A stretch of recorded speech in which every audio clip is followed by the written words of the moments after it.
Hello viewers, आप सभी ने तो भारत के महान ग्रंथ महाभारत का नाम तो सुना ही होगा। तो आज हम महाभारत काल के एक शक्तिशाली योद्धा श्री अश्वत्थामा जी के बारे में बात करेंगे, तो इस वीडियो के साथ बने रहें। दोस्तों, अश्वत्थामा गुरु द्रोणाचार्य और माता कृपी देवी जी के पुत्र थे। महाभारत काल से पहले गुरु द्रोणा अनेक स्थानों के भ्रमण के लिए अपनी पत्नी संग निकले।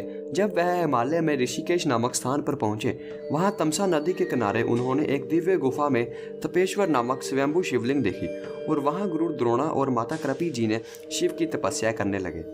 उनकी तपस्या से खुश होकर शिव जी ने उनको पुत्र प्राप्ति का वरदान दिया। फिर माता कृपी जी ने कोख से एक सुंदर तेजस्वी बालक ने जन्म लिया। जन्म होते ही उनके गले से घोड़े की तरह हिनहिनाने की आवाज आई, जिस कारण उस बालक का नाम अश्वत्थामा रखा गया। अश्वत्थामा जी के माथे पर एक अमूल्य मणि जड़ी थी, जिनसे उनको सभी बीमारियों, शस्त्रों, भूख प्यास से बचने की शक्ति मिलती थी। गुरु द्रोण और अश्वत्थामा दोनों ही महाभारत का युद्ध कौरवों की ओर से लड़े। इस पिता पुत्र की जोड़ी ने पांडवों को बहुत क्षति पहुंचाई और युद्ध विजय की ओर बढ़ते रहे। इसे देखकर श्री कृष्ण जी ने अर्जुन से कूटनीति अपनाने की सलाह दी और इस कूटनीति के कारण ही गुरु द्रोण जी की हत्या द्रौपदी के भाई धृष्टद्युम्न के हाथों हुई। युद्ध समाप्ति होने के बाद पिता की मौत का बदला लेने के लिए अश्वत्थामा ने पांडवों के 5 पुत्रों को मार दिया, धृष्टद्युम्न की हत्या की और अन्य कई महान योद्धाओं को मृत्यु दी।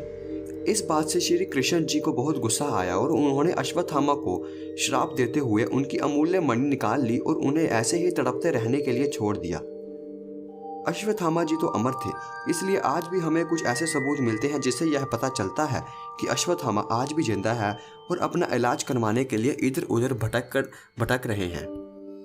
तो अश्वत्थामा जी आज भी जिंदा है, इस बात के सबूत हमें कई महान ग्रंथों में मिलते हैं, जिनमें से कुछ कहानी को जिक्र हम इस वीडियो में करेंगे। कहानी नंबर 1। कर्नाटका के एक गांव में नारायण संत जी रहते थे। वह संत जब अश्वत्थामा जी से मिले तो उन्होंने अश्वत्थामा जी को महाभारत के युद्ध के बारे में बताने के लिए कहा। अश्वत्थामा जी के पास हमेशा एक कपड़ा रहता था जिसे वह गीला कर बार बार सुखाते रहते थे। तो अश्वत्थामा जी ने यह शर्त रखी, जब तक यह कपड़ा गीला रहेगा तो मैं उनको कहानी सुनाऊंगा, बाकी का कहानी मैं अगले दिन सुनाऊंगा। पहले दिन की कहानी के लिए उन्होंने कपड़े को गीला किया और कहानी सुनाने लगे। जब तक वह कहानी युधिष्ठिर जी की मौत तक पहुंची तो वह रोने लगे और वह अगले दिन के लिए रुक गए। तो अगले दिन नारायण संत ने डर कर अपनी सारी कहानी अपनी पत्नी को सुना दी और अश्वत्थामा जी को इस बात का पता चला और वह वहां से चले गए। नारायण संत जी के द्वारा लिखी गई महाभारत को आज भी पढ़ते हैं तो उसमें सिर्फ युधिष्ठिर की मौत तक का ही जिक्र है, उसके आगे जिक्र नहीं है। तो इस बात का यह सबूत मिलता है कि अश्वत्थामा जी आज भी जिंदा है।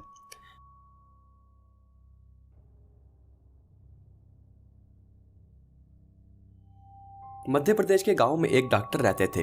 देर रात डॉक्टर को अपना दरवाजा खटखटाने की आवाज आई। जब उन्होंने दरवाजा खोला तो उस दरवाजे के बाहर एक 12 फुट लंबा आदमी खड़ा था और उन्होंने उस आदमी को अंदर आने के लिए कहा। जब वह रोशनी में उस आदमी की ओर देखा तो उस आदमी के माथे पर एक चोट लगी हुई थी और उस चोट से बहुत सारा खून बह रहा था।